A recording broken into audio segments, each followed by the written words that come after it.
আশানুরূপ হয়নি রাজস্ব আয়, বিপর্যস্ত অর্থনৈতিক অবস্থা। তাই সংকট সামাল দিতে প্রধানমন্ত্রীর দ্বারস্থ ঢাকার 2 সিটি কর্পোরেশনের প্রশাসক।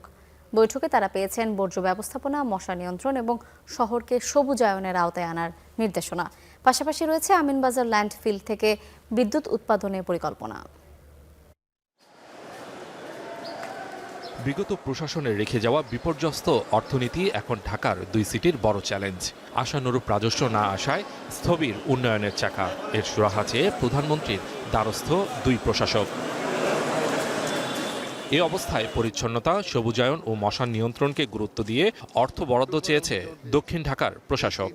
সামনে যেহেতু বর্ষা আসতেছে এবং সামনে ডেঙ্গুর প্রকোপ বাড়বে, এই কারণে মশাকে যে কোনোভাবেই হোক মশাকে নিয়ন্ত্রণে আনতে হবে। কিন্তু এই যে আমি তো ফান্ডের অবস্থা বললাম, যে এই অবস্থায় আমি কোন টাকা দিয়ে কী কাজ করাবো, এই হলো অবস্থা। এই জন্য আমি জনগণকেও ধৈর্য ধারণ করতে বলবো এবং যে সমস্ত টেন্ডার ওয়ার্ক অর্ডার তারা দিয়েছে আমি বলেছি যেগুলো আমাদের ইমার্জেন্সি দরকার, ইমিডিয়েট দরকার, সেগুলো আমি দেখে।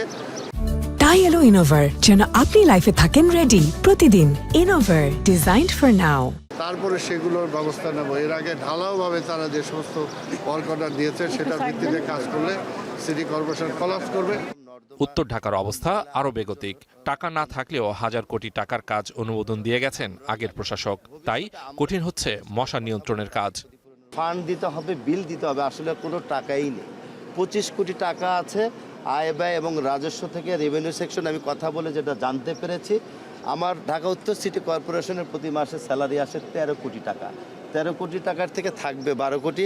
বিচার বিশ্লেষণ আপনারাই করবেন, উন্নয়ন কর্মকাণ্ড কিভাবে করবেন। পরে আমিনবাজার ল্যান্ডফিল্ডে গিয়ে পরিবেশ বিপর্যয় নিয়ে উদ্বেগ জানান উত্তরের প্রশাসক। বলেন, বর্জ্যের কারণে উর্বরতা নষ্ট হচ্ছে, কয়েকশো বিঘা জমির হচ্ছে বায়ু দূষণও। প্রতিদিনের সারা ঢাকা শহরের ময়লাগুলো এখানে রাখা হয়, এলাকাবাসীও কিছু অস্বস্তি বোধ করছে। আমাদের এই সাইড থেকে টোটাল রেডি আছে, শুধুমাত্র পরিবেশ অধিদপ্তর থেকে একটা ছাড়পত্রের বিষয় থাকে, চূড়ান্ত ছাড়পত্র যেটাকে বলো, এটা দিলে এটা কাজ শুরু হয়ে যাবে। এসবের পরও যাচাই বাছাই করে উন্নয়ন ও বর্জ্য থেকে বিদ্যুৎ উৎপাদনের মতো প্রকল্প বাস্তবায়নের স্বপ্ন দেখছে city corporation. Suman Mahmud, star news, Dhaka.